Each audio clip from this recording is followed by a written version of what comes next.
আমাদের মতো শত আজহারি মারা যাবে, জামিয়াকে জমিনে থাকতে হবে। জামিয়া যুগে যুগে আমার এই ধর্মের সুন্নিয়তের মধ্যে তাজদীদ সাধন করবে। গুলি জামিয়াতে পড়ে যাবে, আগে এই সিনার ভিতরে ঢুকবে।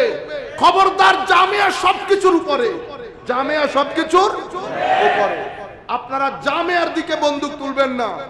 আমাকে মহব্বত করেন, মিডিয়ার মধ্যে আমি বলছি কেস করবেন অমুকের নামে, ওই কেসের মধ্যে আমি নাই। আমাদের মুরব্বীরা নিষেধ করেছেন, সুন্নিয়তের বদনাম হবে। বুঝার চেষ্টা করেন, বাইরে থেকে একটা শক্তি রাত দিন চেষ্টা করছে আমি যেন এই গৌরব দ্বন্দ্বের ভিতরে ঢুকি। আমি এত নরম খেলোয়াড় না, আমি এত নরম খেলোয়াড় না। বেটা, তাদের লেখালেখিতে কিচ্ছু যায় আসে না। যতদিন মদিনাওয়ালা আছে, যদি মদিনাওয়ালা চান আমি স্টেজের উপরে থাকবো, লাখো মায়ের ছেলে একসাথে হয়ে যাবে, চেয়ার থেকে নামাইতে পারবে।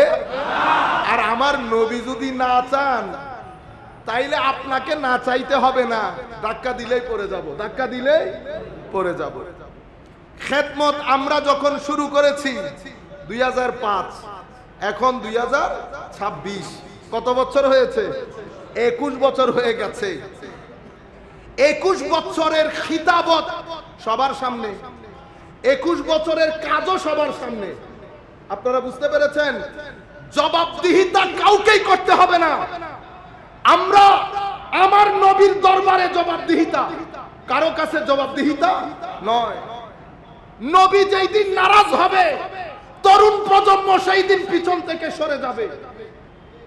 তরুণ প্রজন্ম পিছনে থাকা তো নবী, ওলি, গৌস, কুতুব, আবদাল সবার একটা ফুয়ুজাত বাকি থাকবে।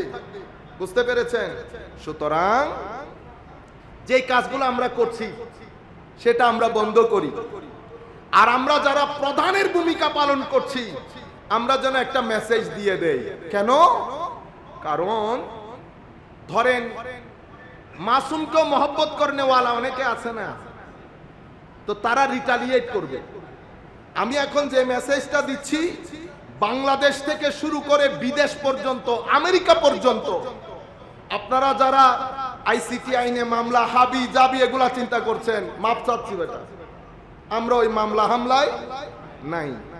আরো লিখতে দেন, তারা লিখলে আমার নিয়ামত বেড়ে যায়, আমার নিয়ামত আরো বেড়ে যায়। এটা আমার জন্য একটা দারুণ কাজ হয়। আলহামদুলিল্লাহ রাব্বিল আলামিন। বিনয়ের সাথে অনুরোধ করছি, আরো লেখেন, আরো লিখেন। যাই হোক, আমার সম্মানিত মুরব্বিয়ানে কেরাম, দুটি শব্দ কোরআন শরীফের মধ্যে এসেছে। একটার নাম, একটা হচ্ছে সবর, একটা হচ্ছে শুকর। কয়টা শব্দ? পুরা দুনিয়ার নিজাম এবং সিস্টেম চলতেছে সবর এবং শুকরের উপরে। আর এই দুনিয়ার নিজাম আমার আল্লাহ আদালত নির্ভর করে নাই, আদালত নির্ভর করে, এটা হচ্ছে পরীক্ষা নির্ভর। তো পরীক্ষার মধ্যে যদি আমি আদালত প্রতিষ্ঠা করি, পরীক্ষার মধ্যে যদি আদালত করি তো পরীক্ষা হবে। আমি যদি মনে করি প্রশ্ন এমন ভাবে করবো যেন আমার ছেলেরা উত্তর দিতে পারে, একটু অন্যরকম হয়ে যাবে না জিনিসটা? তো পরীক্ষাতে আদালত হয় না, পরীক্ষাতে মেধার টেস্ট হয়। আমার আল্লাহ দুনিয়া বানিয়েছেন আমাকে আপনাকে টেস্ট করার জন্য। তো টেস্ট করতে হলে কি দরকার?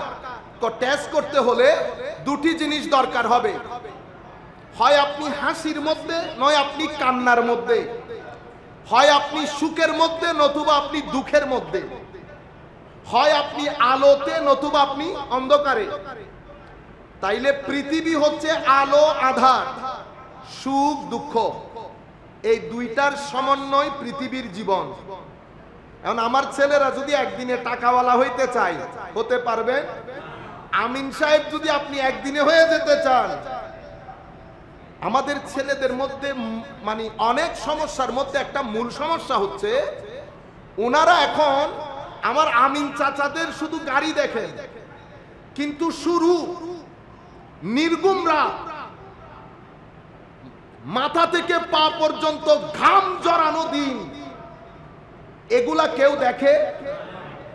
মনে রাখবেন, আমার আল্লাহর নিয়ম হচ্ছে শ্রম ছাড়া ধন আসে।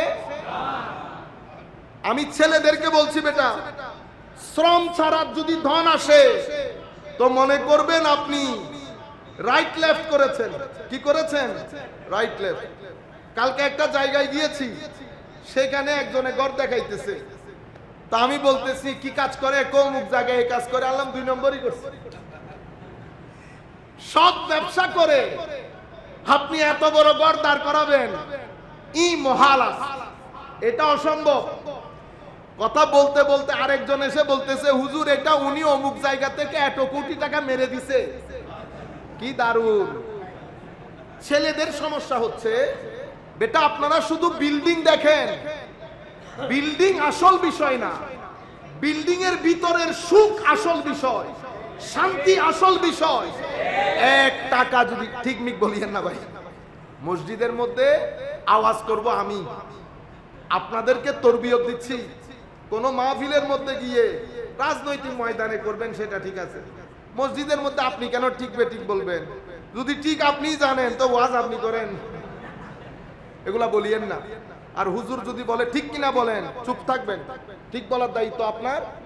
কিছু তরবিয়ত দরকার। ছেলেরা যারা লেখাপড়া করছে তারা এগুলা নিয়ে হাসাহাসি করে, আপনারা এগুলা করবেন না। এগুলা তরবিয়ত দিচ্ছি, মাইকের মাধ্যমে অনেক জায়গায় যাচ্ছে। আমি চাচ্ছি আর একটা রেভলিউশন তৈরি হোক। তাইলে গড়ের সুখ আসল জিনিস, বুঝতে পেরেছেন? গড়ের সুখ আসে হায় হায় প্রথম বিষয় আকলুল হালাল, হালাল রুজি দিয়ে। এই জন্য সুফিয়ায়ে কেরাম যেই 7টা স্তম্ভের উপর তরিকত তাসাউফকে দাঁড় করিয়েছে, সেই 7 স্তম্ভের 1 স্তম্ভের নাম হালাল রুজি। কি রুজি? হালাল রুজি। হালাল রুজির বাইরে স্থিরতা আসবে। সুতরাং আমাদের ছেলে পুলে যারা টাকা ইনকাম করছেন, এখন আপনি সারাদিন ইয়াজিদি, মসজিদে ঢুকে হুসাইনি, তাইলে দুইটা একসাথে হয়ে গেছে, ডুয়াল পার্সোনালিটি। তো যদি পার্সোনালিটির মধ্যে দ্বৈততা থাকে, জিন্দেগির মধ্যে আপনি যাইতে যাইতে হোয়াইট হাউসের ভিতরেও যদি ঢুকে যান, হায় হায় এখানে শান্তি আসবে? সব কিছু আপনার হাতে দিয়ে দিয়েছে আল্লাহ। সাকিনা, মনের প্রশান্তি আমার আল্লাহর হাতে রেখে দিয়েছে। টাকা দিয়ে দিয়েছে, ধন দৌলত দিয়ে দিয়েছে, যাহা মন চাই খেতে পারবেন। একটা জিনিস আমার আল্লাহর হাতে রেখে দিয়েছে, সেটার নাম সাকিনা। কোরআনে পাকের মধ্যে ওয়াল্লাযী আনজালা সাকিনাতা আলা কুলুবিল মুমিনিন লিয়াজদাদু ঈমানাম মা ঈমানিহিম। আমার আল্লাহ সাকিনা আমার আল্লাহর কুদরতের হস্তে রেখে দিয়েছেন। আল্লাহ এই সাকিনা কখন দান করেন? যার জীবনের সাথে আমার নবীর জীবনের মিল থাকে এবং যার সাথে আমার ওলিদের নিসবত থাকে। তাইলে সকিনা আসে দুইটার মাধ্যমে, নবীর জীবনীর সাথে মিল থাকা, ওলির সাথে সোহবত এবং নিসবত থাকা। এই দুইটার মাধ্যমে সকিনা আপনার কলব বাতেনের মধ্যে আসে। নবীর, এখন আপনি বলতে পারেন উমাই কি কথা, নবীর জীবনের সাথে মিল থাকলে তো হয় না ভাই, না ভাই। নবীর জীবনের সাথে মুনাফেকরাও মিল রেখেছে, মুনাফেকরাও মিল রেখেছে। নবীর মতো করে নামাজ পড়েছে, হজ করেছে, যাকাত দিয়েছে, কোরআনের তিলাওয়াত করেছে। এত সত্ত্বেও আমার নবীর সাথে, আলে রসুলের সাথে বিয়াদবি রাখার কারণে আমার নবী দিন থেকে খারিজ বলেছেন। সেই কারণে নবীর জীবনের সাথে মিল রেখে সুন্নত পালন করলেন, ওলির সাথে নিসবত রেখে আল্লাহর সুন্নত পালন করলেন। কারণ আমার আল্লাহ বলছেন, মান আদা লি ওয়ালিয়ান ফাকাদ আযানতুহু বিল হারব। তুমি যদি আমার ওলির সাথে শত্রুতা পোষণ করো, আমি তোমার জন্য যুদ্ধের ঘোষণা দিলাম। তো আমার আল্লাহ যার সাথে যুদ্ধ করে তার ভিতরে টেনশন থাকে, কি থাকে? তো টেনশন থাকলে পিস অফ মাইন্ড থাকে না। সুতরাং দুটি জিনিস, নবীর সাথে নবীর সুন্নতের মিল আউলিয়ায়ে কেরামের নিসবত, এই দুটি জিনিস থাকলে অন্তরের মধ্যে প্রশান্তি থাকে। এর বাইরে ছেলেদেরকে বলছি বিশেষ করে, আপনি ধরেন আমেরিকা যাবেন, কি আপনার আশা ভরসা, গেলেন আমেরিকায়, এরপর আপনার চাওয়া পাওয়া কি? টাকা পয়সা ইনকাম করে, গাড়ি ইনকাম তো হয়ে গেল 2 বছরে, বুঝতে পেরেছেন? এরপরে কি? এরপরে হচ্ছে হতাশা। এরপর কি? হতাশা। যদি টাকার গাড়ি দিয়ে স্থিরতা এবং শান্তি থাকতো তো আমেরিকা তো জান্নাতুল ফিল আরদ হয়ে যেত।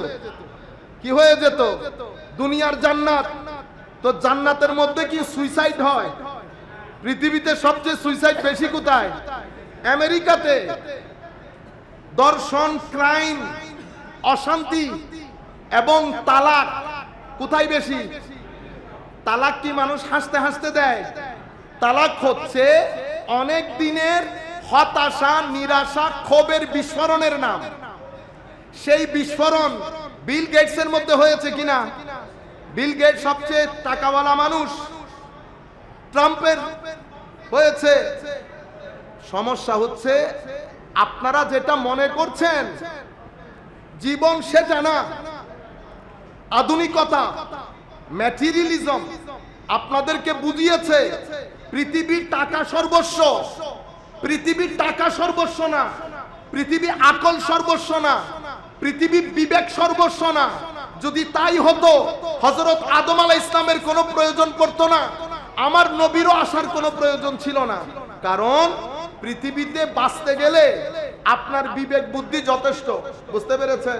খাওয়া দাওয়ার ব্যবস্থা আল্লাহ করেছেন, হাত পা নাড়লে টাকা পয়সা আসবে, অতঃপর খাবেন, ঘুমাই যাবেন। যদি খেয়ে ঘুমাই যাওয়া, কলেজ বিশ্ববিদ্যালয়ে পড়া যদি এতটুকুন হইতো জীবনের নাম, তাইলে তো আমার আল্লাহ নবী রাসূল পাঠাইতো না, কারবালার প্রশ্ন তো আসতোই না।